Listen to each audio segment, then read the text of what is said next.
Okay, morning ramble number 2, I believe. Wife and kids are in St. Louis visiting some family, so I'm solo. Yesterday, baled up a bunch of new hay with the new baler. New hay, of course it's new hay. Whatever. Baled up a bunch of hay with the new baler. Once I figured out how to run the stupid thing, it worked flawlessly. Made some really nice bales. We're gonna try to get some weight on them today. We're gonna see how they did. We'll be doing a review on that baler and talking about a bunch of other stuff about that baler, so stick around for that. But check this out. This is what came in. I went and checked mail this morning. This wasn't supposed to be here till today, and it got here last night, so pretty happy. This is a little it says 20-mile solar fence energizer. It's only 0.32 joules, but it's just a tiny little solar charger. I found it on Amazon for like 80 bucks or something, like 100 bucks. I don't remember. It's pretty cheap. And the reason I bought that was because where I'm getting ready to stack this hay, all my lease ground just has hot wire. Any barbed wire that's there has been added since I took on the lease and started renting it. There's some old barbed wire around the perimeter that I have had to go through and fix a bunch of, but the landowner loved hot wire, so he would put up single strand high tensile around everywhere, and that's how he liked to do it. So at this place where I'm stacking hay, I have some barbed wire against the highway, and then I have some barbed wire coming down one side, but then like the whole gate area where I'm driving in and out is just hot wire. And I've had a lot of trouble over the years with that part of the fence going dead, and so then my stack yard goes dead, and so then the cows just tear the hot wire down and go in there and make a mess of my haystack. So I was over there the other day and I was like, I've had enough. And I just left it tore up. And I said, I'm buying a little solar charger. It's literally like 100 feet.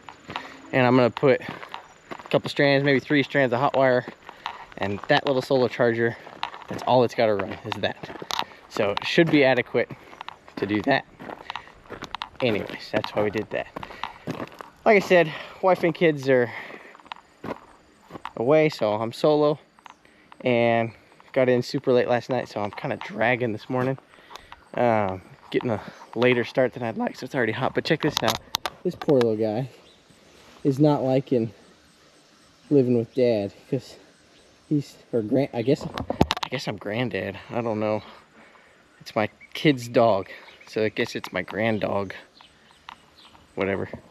He got tied up because I ain't got time to drag around a little rat everywhere I'm walking. I've already watered this morning. We went and me and the dogs took care of the kids' goats and their bottle calves, and Chloe's got big calves weaned over here, and they're already back in the barn. They're like, it's hot already. And we've got fun little, you gotta love horses, especially accident prone ones. Poor Flash here, she's got a big gash over her eye that's gonna need some attention. So isn't that nice? And I don't think I have a staple gun, because that looks like the perfect opportunity for a staple gun. So I gotta go look in the vet shack and see if I got a staple gun. Yeah, you cut your eye all up. Yeah, goober brain. Anyways, it's always something with certain horses. So we'll try to get her taken care of here and see what else we need to do. Now, I told you guys I was gonna get a video of filling this feeder today, but I don't know if I'm actually gonna be around when the feed truck gets here. He usually, yeah, I know you need a bale of hay. You're squawking at me. They usually get here in the afternoon, and I've still got some hay laying down that I ran out of daylight last night and didn't get baled. Plus I gotta move equipment around. We went to another place to cut hay. So, I don't know. We'll see if I get a video of that or not. If nothing else, we'll take a look once it's filled and see how it's working and all that good stuff. But this morning, they're still gonna get fed with the feed box. And they are patiently, well, somewhat patiently waiting. They're like, hey dummy, let's get a move on. Normally we're fed 2 hours ago.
So I put the camera down. I went and caught that mare and was looking at her eye a little bit more, and actually sent a photo to my vet.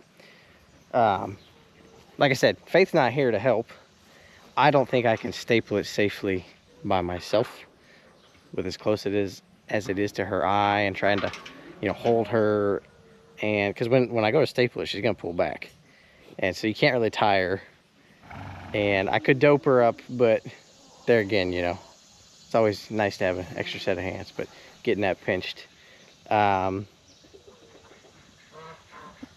If I lived out in the boonies like I used to, I would get it done. I literally live 30 minutes from the vet now though. So I called him, I sent him that picture. He's like, well, we definitely need to get that closed up as soon as possible. He said, otherwise it's gonna swell. I was like, yeah, sure. So I'm actually gonna load her up this afternoon, about noon, and take her and have him throw a couple stitches in there, because that'll just be easier for her.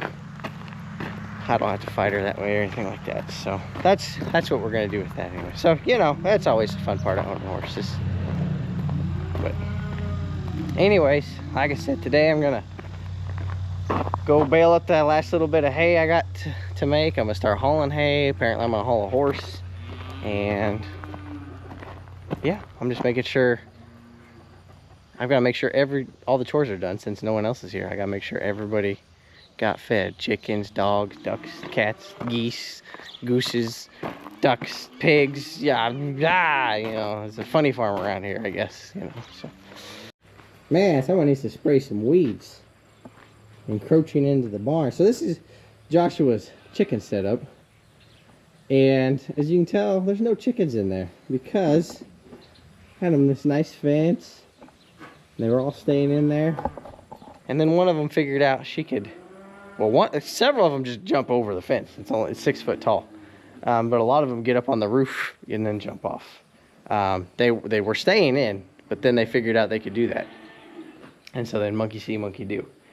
So he's gonna have to learn how to clip some wings. We're gonna try to do it, learn how to do it correctly, and because chickens make a mess in a hurry. And we don't know where they're laying eggs and yada, yada, yada, yada. So, got to put that on the to-do list too now.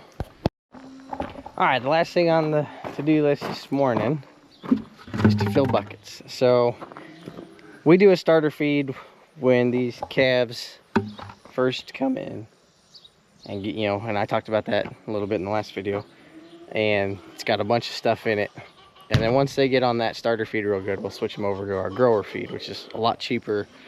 And, you know, it's a lot more corn and it's a lot higher in starch and doesn't taste as good, yada, yada, yada. But they're on feed, so they'll go right to it and start eating and all that. So there's this weird period where one group is on starter and another group is on grower. And since I don't have any tractors here because they're all in the hayfield other than the little Ford, I don't have my little feed box that fits under the grain bin. So do it the old-fashioned way, fill 5-gallon buckets. And it works good. You know, we've weighed several of these. Our grower feed with one of these buckets weighs 30 pounds. So it's really easy to get feed. Even if you've got, I've fed as many as, we had, how many was it? I don't know, we had 150, 200 head one time that I was feeding with 5-gallon buckets twice a day. It's really, like, it's more labor intensive, but with this gravity grain bin, it really doesn't take that long. I can park right here next to it, fill a bucket, set it up here. It doesn't take that long. And it's so easy. I've talked about that before. That's why I feed the way I do and don't feed with a mixer wagon. If I'm running late somewhere, or maybe I break my leg, whatever, the kids could drive their 4-wheeler over here with a wagon and fill 5-gallon buckets and go feed calves if we need to. Or Faith can fill 5-gallon buckets and put them on the back of the truck.